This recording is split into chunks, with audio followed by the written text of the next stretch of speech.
So hello again. It's fun to get to speak again to such an amazing group of folks. Wanted to share a couple of thoughts in addition to what we shared yesterday and tell you a little bit about what we talked about today and what we're moving forward into in the future.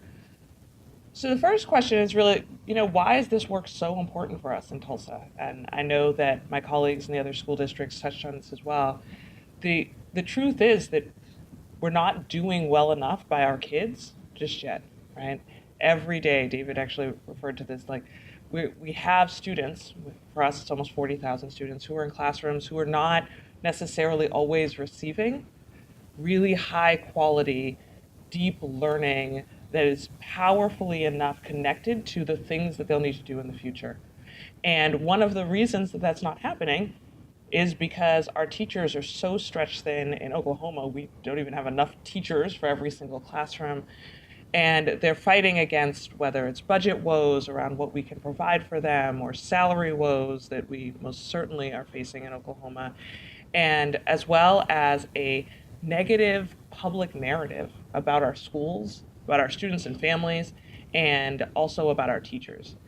And one of the things that I think is so exciting about this work, about coming together with all the folks here in this room, and then also the work that's growing out into our local areas, is that the folks in this room are actively creating a counter narrative, not only combating that negative narrative, but actively creating a counter narrative by being teachers who are stretched thin and underpaid and underappreciated, who say, you know what, I'm going to sign up during the summer when everyone thinks I don't do anything, to go out to Yale for 2 weeks, to think about as deeply as I may have ever been doing some thinking before, after all of the reading I did in the last couple of weeks of school and as school got out, and then to be challenged and pushed by my colleagues from across the country in ways that I thought I knew what my students needed. And people are continuing to push my thinking and to stretch my understanding of what's possible for my students. That's when the magic happens. Then when teachers get back into their classrooms and begin to teach those units, you feel their passion.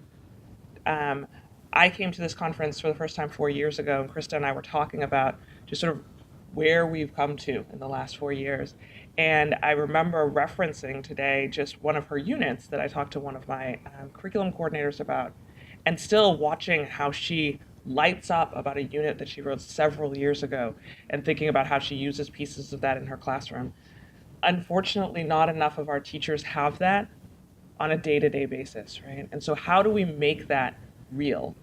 And so one of the things that's so exciting about the Teachers Institute approach is that it's not limited to just what we can do here, right? The design is for us to go do that back in our local communities, and we're super excited that in just a few days, on November 6th, we will start our first local Teachers Institute for Tulsa seminars, and we're going to start with 30 fellows, which will more than double the number of fellows that we have in Tulsa, and will start to really exponentially impact our system as more and more teachers are having these joint conversations, as more and more teachers are delving in and really deepening their content knowledge, and deepening their content knowledge in areas that they might not have quite chosen before. I heard teachers today during our team meeting talking about, well, what about that Shakespeare one? What about that math? I think it could be about science too. Looking for those connections and those transdisciplinary opportunities that really prepare our students for what's coming in the future. And so we're really excited because as a district, we have so many things we're trying to do. And it's always so hard to figure out what are the key things, where to start. And as I shared yesterday, two of our key priorities are about powerful learning experiences for all students and engaging and empowering educators. And so this opportunity, both nationally and then also locally, gives us an opportunity to invest in that, invest in our teachers so that they're creating those experiences for students. And then also to practice the kind of learning with adults, as I say, learning with adults, that we know actually reaps the benefits that we will have for our students.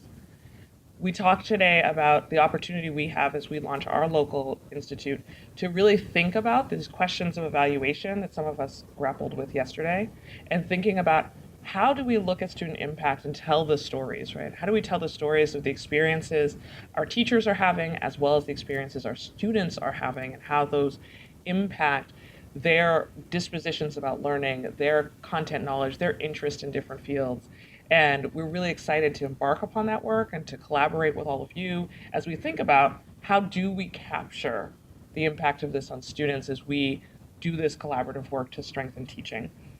We're also amazingly excited about our partnership with the City of Tulsa. As Jonathan noted yesterday, until very recently with our new mayor, if you had asked me last year, what's the relationship with the city? I would be like, is there supposed to be one? Because, I mean, we're in the city. And we're really excited about the work that's happening in various forms right now between our school district and the city of Tulsa, but really excited to have Jonathan here representing the mayor's office. And so I want to give him a moment to speak as well about this impact for him as a representative of our city.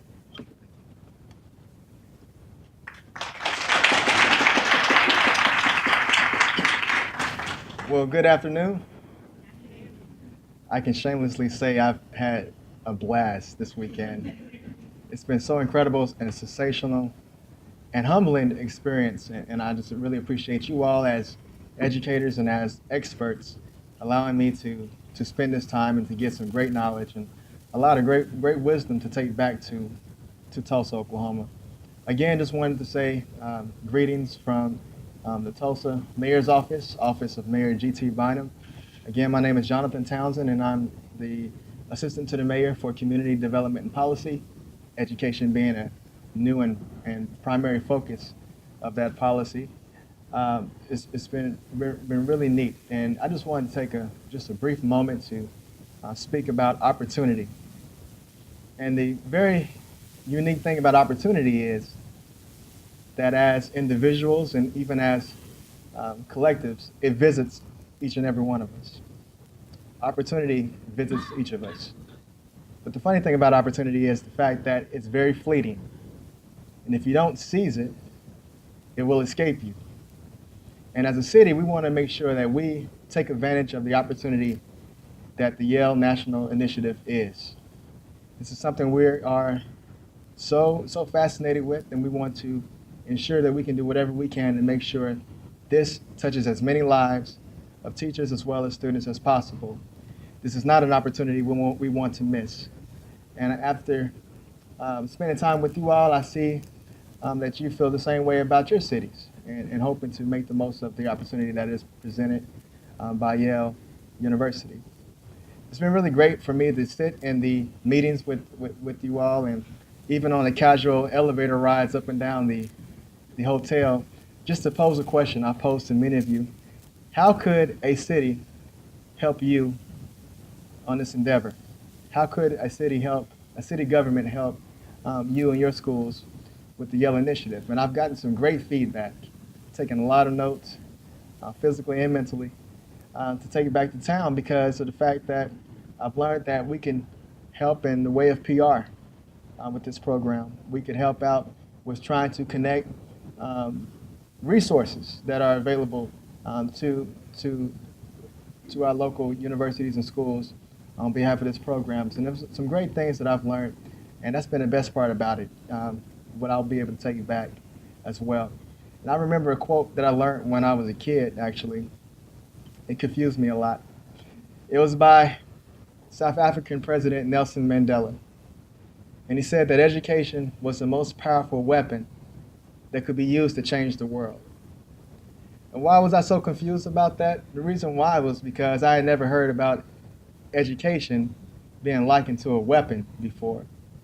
Because when I thought about weapons, and when we think about weapons, we generally think about them in the sense of guns and bombs and swords and things of that nature. But as I grew older, I looked at it with a more mature way and dove deep into that particular quote. And I thought about the fact that weapons, when used appropriately, are only used for protection. And when you think about using your education for your protection, it makes a lot of sense. When we think about this morning's session with the proposed curriculums and ideas to come up in the upcoming seminars, we think about things that an education needs to be used to protect ourselves from.